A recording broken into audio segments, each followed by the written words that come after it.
2024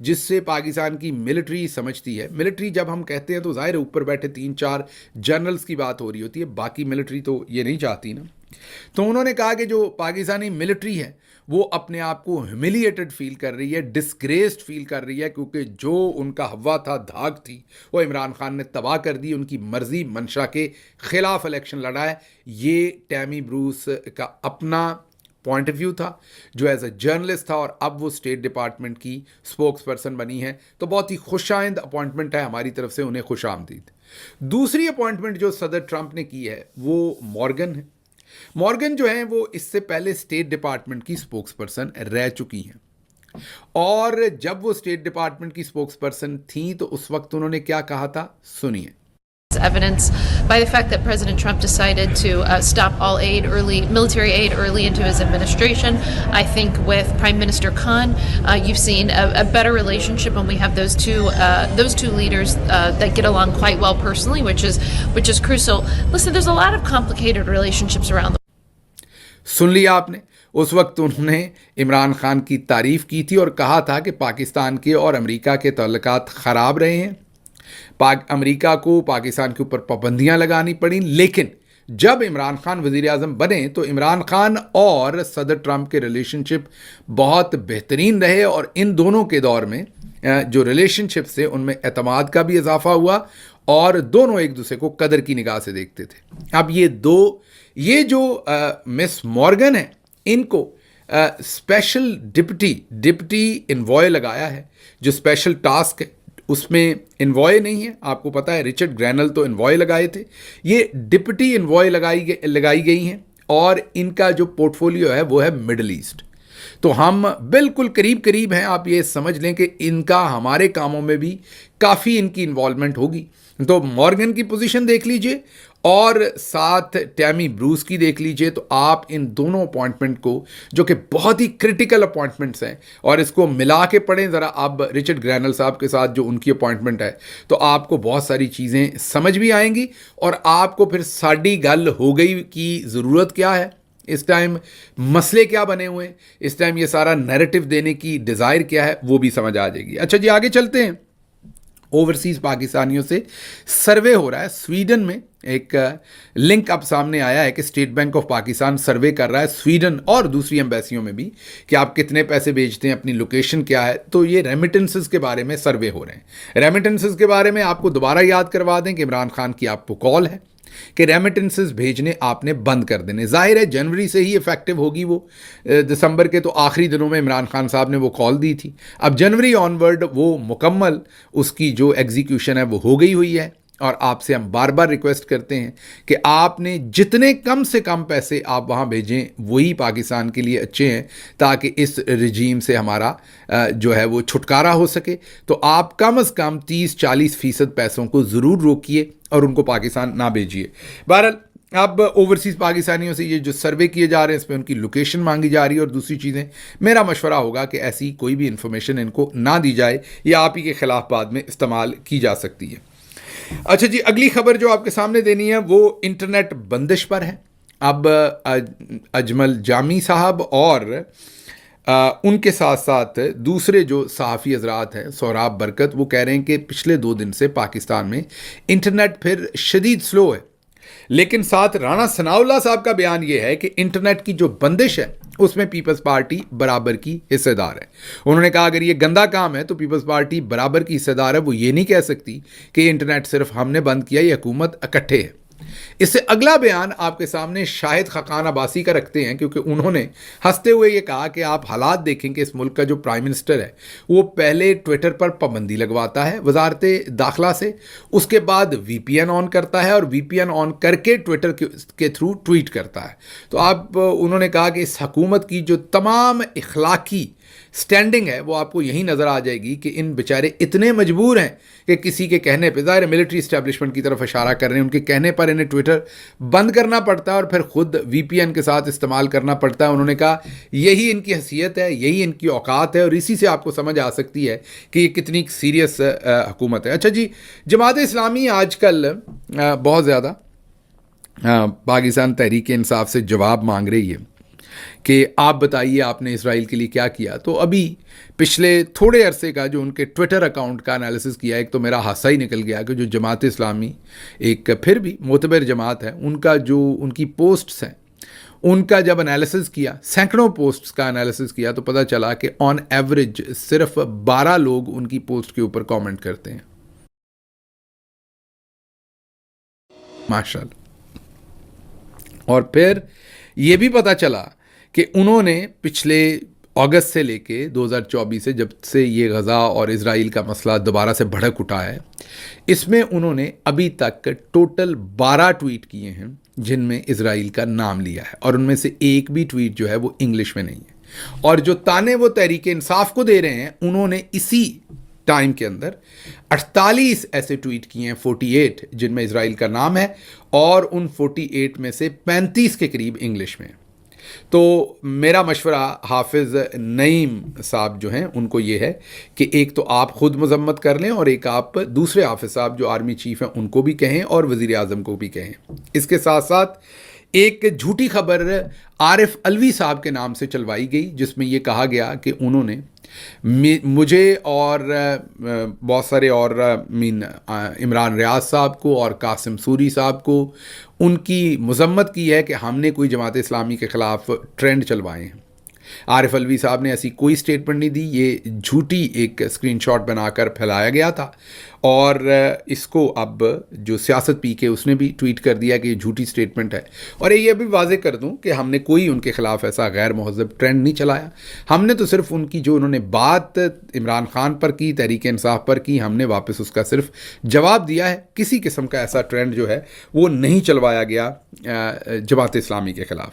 اچھا جی، اگلی خبر آپ کے سامنے یہ رکھیں گے کہ اسلام آباد پولیس جو ہے ان کا سارے کا سارا فوکس اس وقت پی ٹی آئی کے اوپر ہے، لیکن اسلام آباد کے اندر جو کرائم ہے اس کی شرح بہت زیادہ بڑھ گئی ہے. 1750 ڈکیتیاں ہوئی ہیں، جن میں کئی قتل بھی ہو گئے ان ڈکیتیوں کے دوران. قتل کے اوور آل ویسے جو واقعات ہیں وہ 163 ہوئے ہیں. موٹر سائیکل 3650 چوری ہوئے ہیں، گاڑیاں 495 چوری ہوئی ہیں. اور آپ دوسری طرف ان کی پرفارمنس جو پاکستان تحریک انصاف کے خلاف ہے وہ آپ کے سامنے ہی ہے.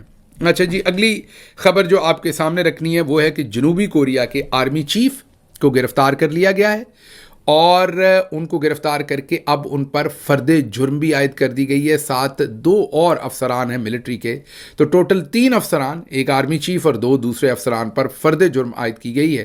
اور یہ ذہن میں رکھیے کہ انہوں نے وہاں کے صدر کے کہنے پر مارشل لا تو نہیں لیکن مارشل لا ٹائپ چیز لگانے کی، ایمرجنسی لگانے کی کوشش کی تھی. صدر کو تو وہاں کی پارلیمنٹ نے فارغ کر دیا، لیکن اب ان کے خلاف کیسز چل رہے ہیں. دیکھتے ہیں کہ ان کے خلاف جو کیسز ہیں اس میں اب آگے جا کے ان کے ساتھ کیا سلوک ہوتا ہے اور باقی معاملات کیا ہوتے ہیں. اور بھی خبریں تھیں جو آپ کے سامنے رکھنی تھیں، ان کو آپ پنجابی ویلاگ میں رکھیں گے کیونکہ یہاں سے وقت ختم ہوا. مجھے یہاں سے اجازت دیجیے. اللہ آپ کا حامی و ناصر ہو. پاکستان زندہ باد.